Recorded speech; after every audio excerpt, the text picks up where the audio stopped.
Herkese merhabalar. Patlamış bir led ampul nasıl tamir edilir? Bunu göstereceğim.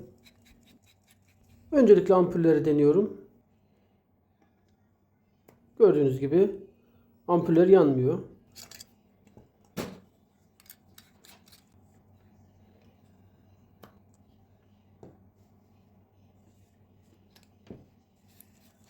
Şimdi tamiri nasıl yapılır bunu göstereceğim. Eğer bir parça lehim teli ve bir de çay kaşığınız varsa bunu evde kendiniz kolayca yapabilirsiniz.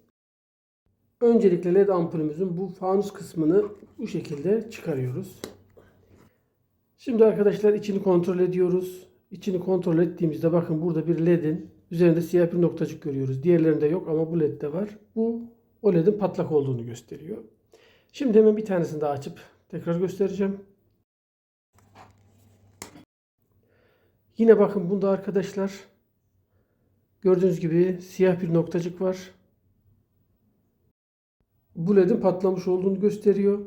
Bunun tamiri nasıl yapılır? Daha önce paylaşmıştım. Kanalımda bulabilirsiniz. Popüler videolarım arasında. Bu videomun sonunda da tekrar paylaşacağım. Daha önce izlemeyenler için. Şimdi sorun farklı bir nedenden kaynaklanıyorsa tamiri nasıl yapılır? Bunu göstereceğim. LED'leri kontrol ettiğimizde herhangi bir siyah noktacık olmadığını görüyoruz. Burada sorunumuz daha farklı. Şimdi bunu tespit edelim. Öncelikle devre elemanlarının bağlantılarına, lehimlerini kontrol ediyoruz. Gördüğünüz gibi bunlar sağlam. Ama bakın bu parçamızın lehimi kopmuş durumda. Şöyle yakından göstereyim arkadaşlar. Bakın burası devreden ayrılmış durumda.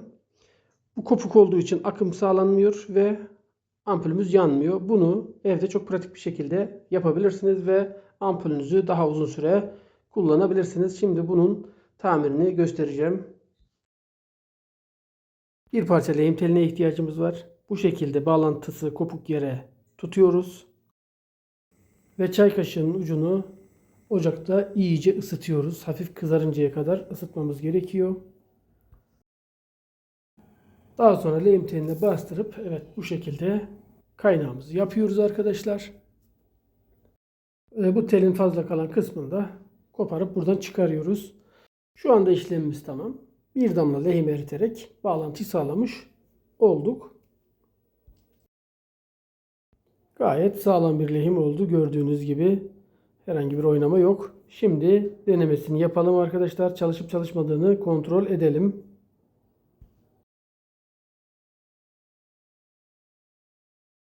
Evet gördüğünüz gibi çalışıyor. Ampulü kurtardık. Basit bir işlemle arkadaşlar ampulü tekrar kullanılabilir hale getirmiş oluyoruz. Fanus kısmını taktıktan sonra artık ampulümüz kullanılabilir. Bir süre daha gayet güzel bir şekilde idare edecektir arkadaşlar.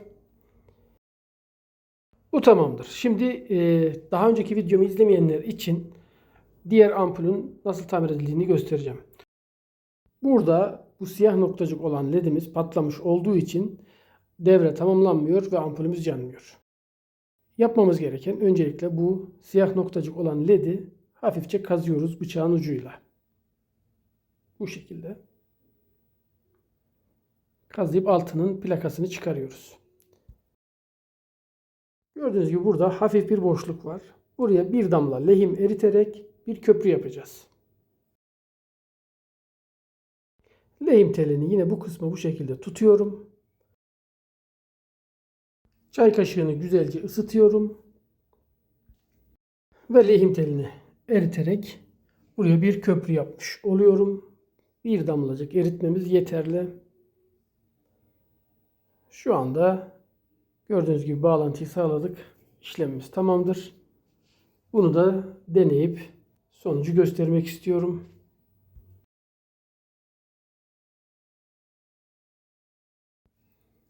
Evet gördüğünüz gibi bu ampulümüz de yanıyor. Bununla ilgili daha detaylı videoyu kanalımda bulabilirsiniz. Daha önce uzun bir şekilde paylaşmıştım. Fanus kısmını takıyorum ve bu da şu anda kullanıma hazır.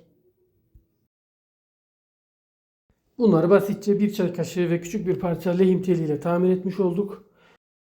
İzlediğiniz için teşekkürler. Hoşça kalın. Allah'a emanet olun.